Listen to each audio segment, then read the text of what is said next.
కేయూరాన విభూషయంతి పురుషం హారాన్న చంద్రోజ్వలాః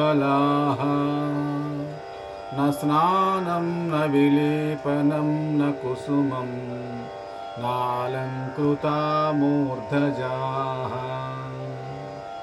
వాణ్యేకా సమలం కరోతి పురుషం యా సంస్కృతా ధార్యతే క్షేయంతే ఖలు భూషణాని సతతం వాగ్భూషణం భూషణం.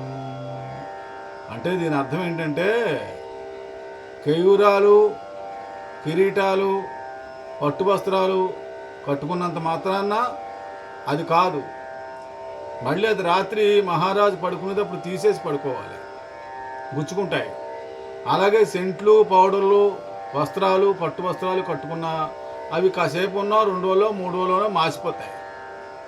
కానీ సరస్వతి అనే జ్ఞానం మనిషిలోకి చేరిన తర్వాత దానికి ఏ పట్టు వస్త్రాలు కట్టవలసిన పని లేదు, దానికి ఏ సెంట్లు రాయవలసిన పని లేదు.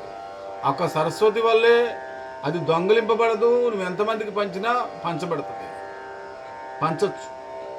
అది ఎంతమందికైనా పంచవచ్చు. నువ్వు పంచి కొద్దీ పెరుగుద్ది కానీ తరగదు. ఆ శ్లోకం అర్థం అది. అది ఒకప్పుడు సంస్కృత పాఠం అని రేడియోలో వచ్చింది. మీ వయసు కుర్రాళ్ళకి తెలీదు, పెద్దవాళ్ళని అడిగితే చెప్తారు.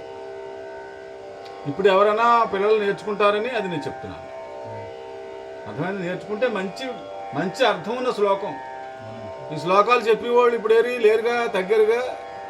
అంచేత మళ్ళీ జ్ఞాపకం చేయడం కోసం ఈ శ్లోకం చెప్పాను. ఇది మీరు పెట్టుకోండి, మంచిది అది.